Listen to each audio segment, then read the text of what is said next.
Bapak, Ibu, saudara-saudariku yang dikasihi Tuhan, Injil yang kita dengar pada pagi hari ini sebenarnya cukup panjang. Yang asli Yohanes bab 9 ayat 1 sampai 41. Kalau Anda membaca dan juga mendengarkannya, Anda mungkin akan terasa capek.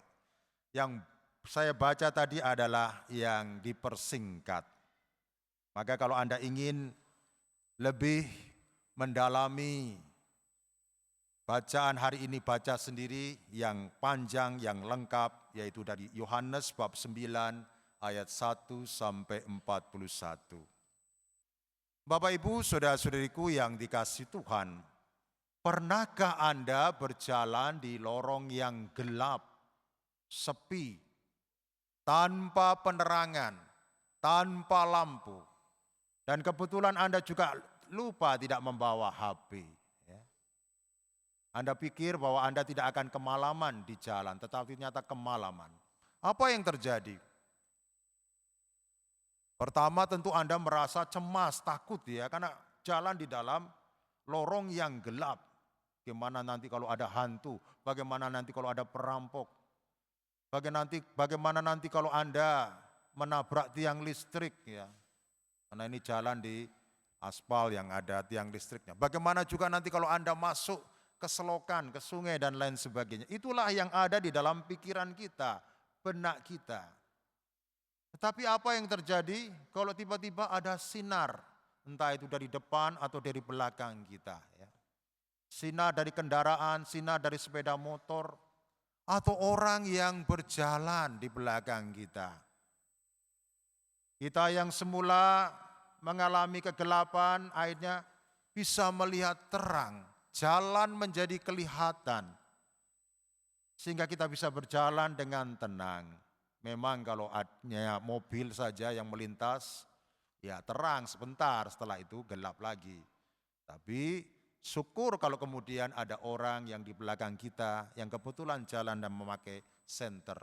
Kita bisa berjalan bersama mereka, kita bisa sampai di tujuan dengan selamat tanpa harus nabrak sana nabrak sini. Bapak, Ibu, saudara-saudariku yang dikasihi Tuhan, sabda Tuhan hari ini berbicara tentang terang dan kegelapan. Dalam bacaan kedua, Rasul Paulus berkata, dahulu kamu adalah kegelapan, tetapi sekarang kamu adalah terang di dalam Tuhan. Sebab itu hiduplah sebagai anak-anak terang. Efesus bab 5 ayat 8. Apa artinya? Artinya hidup kita sebagai orang beriman dipanggil untuk berpindah dari kegelapan menuju terang Kristus. Dalam Injil yang tadi kita dengar para saudara, dikisahkan tentang seorang buta sejak lahir. Bayangkan, buta sejak lahir. Artinya apa? Artinya sejak lahir itu dia tidak bisa melihat apa-apa. Yang dia lihat adalah kegelapan dan kegelapan. Gak bisa membayangkan. Kita pejamkan mata aja beberapa menit saja kita sudah merasa pusing kalau gak segera dibuka matanya. Ini sepanjang hidupnya yang dia lihat adalah gelap dan gelap. Nah, karena kebutaannya itu apa yang terjadi? Dia tidak bisa pergi ke sana kemari. Karena apa? Karena nanti kalau dia berjalan dia akan nabrak sana sini. Sehingga dia sangat bergantung pada orang lain. Melakukan segala sesuatu, berjalan atau apapun juga bergantung pada orang lain. Inilah yang membuat dia merasa bahwa kehadirannya menjadi beban bagi orang lain. Dan orang lain menjadi terbebani. Dia merasa sedih. Hidupnya terasa suram. Dan apa yang menjadi pergulatan si buta itu dilihat oleh Yesus. Dan Yesus datang kepadanya. Yesus membuat adonan dari tanah dan kemudian mengoleskan pada mata orang itu. Dan dia menyuruh orang buta itu pergi membasuh diri di kolam Siloam. Dan apa yang terjadi para saudara setelah dia melakukan apa yang dikatakan oleh Yesus, dia dapat melihat. Bayangkan betapa bahagianya si buta itu. Dia yang sebelumnya tidak bisa melihat apa-apa, hanya melihat gelap, sekarang dia bisa melihat terang. Dia bisa melihat pemandangan yang ada di sekitarnya. Dia bisa melihat orang, binatang, tumbuh-tumbuhan, dan sebagainya. Hidupnya yang semula suram, sekarang nampak indah. Karena dia mampu melihat apa yang ada di hadapannya. Bapak, Ibu, saudara-saudariku yang dikasihi Tuhan, mujizat ini bukan hanya soal kesembuhan fisik, tetapi ini adalah tanda rohani. Yesus ingin menunjukkan bahwa dia datang untuk membuka hati manusia. Seringkali para saudara kita juga seperti orang buta itu. Bukan secara fisik tetapi secara rohani. Kita buta terhadap kasih Tuhan. Kita telah mengalami kasih Tuhan, penyelenggaraan Tuhan di dalam hidup kita. Tetapi kita justru melakukan hal yang jahat di mata Tuhan. Kita tidak tahu berterima kasih kepada Tuhan. Kita juga buta terhadap penderitaan sesama kita. Kita melihat dengan mata kepala kita sendiri penderitaan orang yang ada di depan kita. Tetapi seringkali kita bersikap acuh tak acuh, masa bodoh terhadap orang itu. Kita juga buta terhadap dosa dalam hidup kita.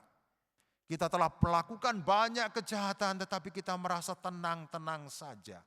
Tidak menyadari bahwa apa yang kita lakukan itu jahat di mata Tuhan dan merugikan orang lain.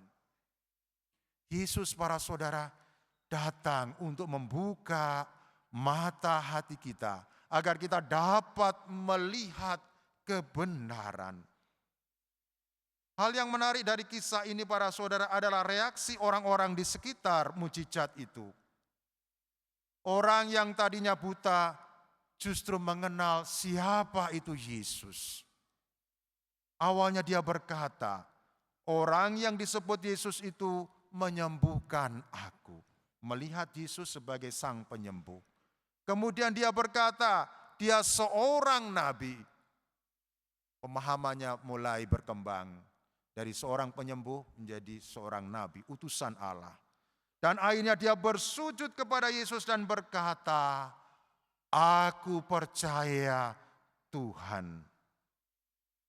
Sebaliknya apa yang terjadi dengan orang-orang Farisi yang merasa dirinya merasa lebih tahu tentang hukum Tuhan, merasa lebih tahu tentang kebenaran, mereka justru tidak mau percaya. Ini ironis sekali, para saudara. Yang buta justru melihat, yang buta justru percaya, tetapi yang merasa melihat justru menjadi buta, tidak percaya kepada Yesus. Ini juga bisa terjadi pada kita. Kadang-kadang, para saudara, kita merasa sudah tahu banyak tentang iman kita.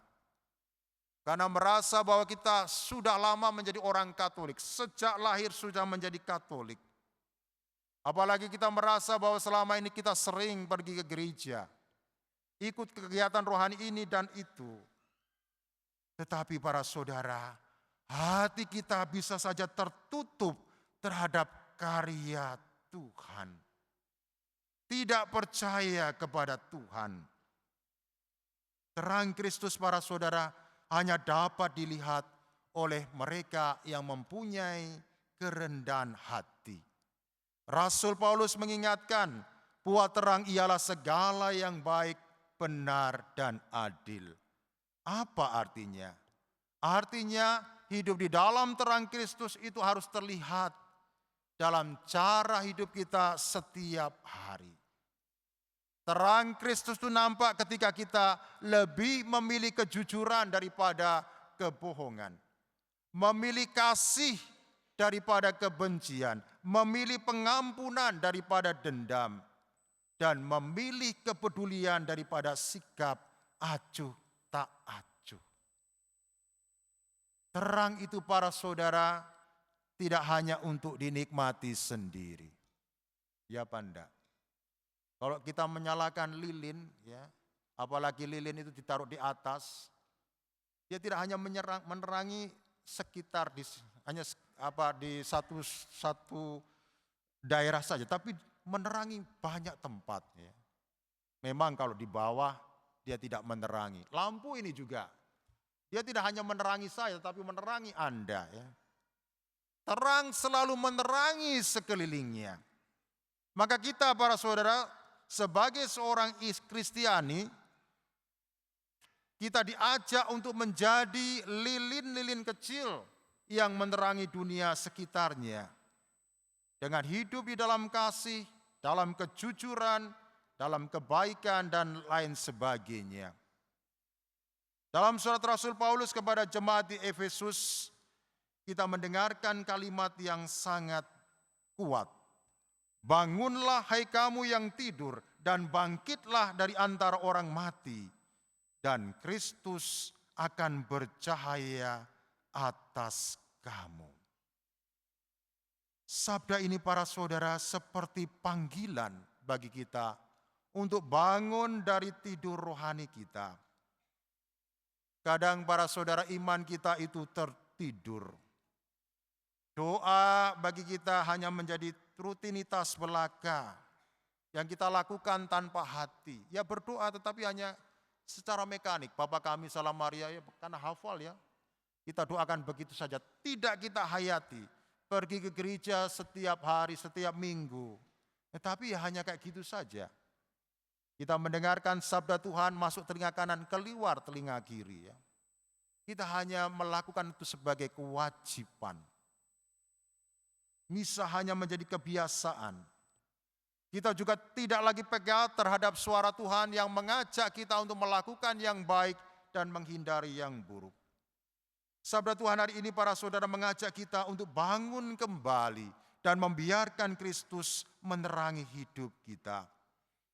Bapak Ibu, saudara-saudariku yang dikasihi Tuhan, Yesus di dalam Injil yang kita dengar tadi bersabda, Aku datang ke dalam dunia untuk penghakiman, supaya mereka yang tidak dapat melihat, supaya mereka yang tidak melihat dapat melihat, dan supaya mereka yang melihat menjadi buta.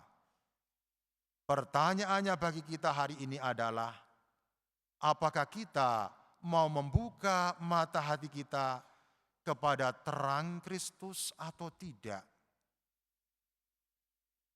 Jika kita mau datang kepadanya para saudara dengan penuh kerendahan hati, seperti orang buta dalam Injil tadi, maka Kristus juga membuka mata hati kita.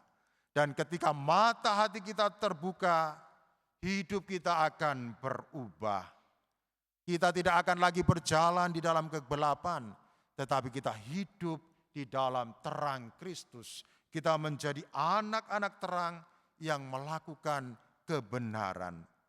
Semoga para saudara di dalam masa Prapaskah, masa pertobatan ini kita semakin berani berkata seperti orang buta yang disembuhkan oleh Yesus tadi. Aku percaya Tuhan, bukalah mata hatiku agar aku dapat melihat kebenaran dan berjalan dalam terang-Mu. Amin.